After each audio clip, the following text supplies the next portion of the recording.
I'm KW Keene, and welcome to Rock Music History Lesson. Have you subscribed to our channel? If you haven't, you'll find the button right there in that corner right there, okay?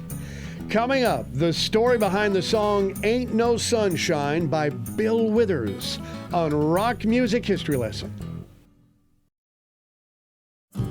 Bill Withers never lacked self-confidence as a singer and songwriter, but he lacked social confidence because he stuttered until he was 28. Former Navy man and commercial aircraft worker by day, and recording demo tapes of his music and performing at area clubs in LA at night. He was introduced to Booker T. Jones from Booker T. and the MGs, who was a session musician with Stax Records. Booker has played with Otis Redding, Willie Nelson, Rod Stewart, and countless others.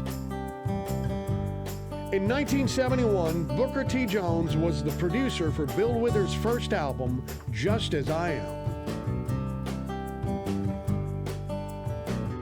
Not only did Jones produce the album, but he also played keyboards and brought some heavy-duty musicians along with him.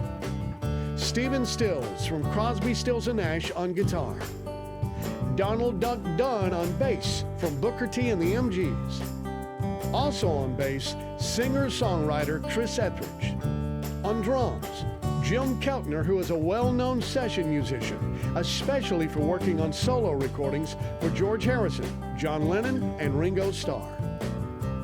Also on drums, a founding member of Booker T. and the MGs, Al Jackson Jr. And on percussion, Bobby Hall, who has toured with Stevie Nicks and Bob Dylan. The album Just As I Am had 12 tracks. The first single released was Harlem, but DJs across the country played the flip side, Ain't No Sunshine. What's the story behind Ain't No Sunshine? Withers says he was watching a movie, Days of Wine and Roses from 1962 with Lee Remick and Jack Lemmon. It's about two alcoholics who were weak and strong. In an interview with Song Facts, Withers said, "It's like going back for seconds for rat poison.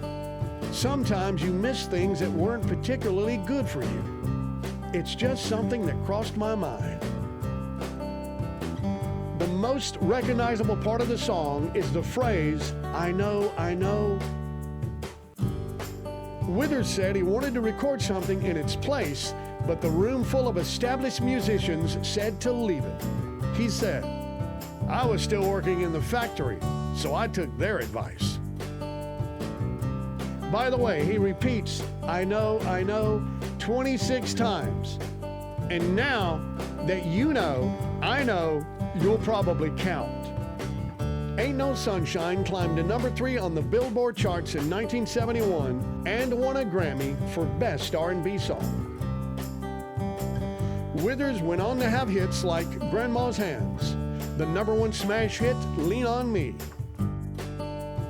Club Nouveau did a remake of Lean On Me in 1987, which won a Grammy for Withers as a writer for Best R&B Song. Withers also had hits with Use Me, Lovely Day, and in 1981, Just the Two of Us with Grover Washington Jr., which also won a Grammy for Best R&B Song. Bill Withers had a natural gift for telling real-life stories with insightful, yet straightforward lyrics. He was inducted into the Rock and Roll Hall of Fame in 2015. Bill Withers died on March 30th, 2020. He was 81. Make sure you like, comment, and share.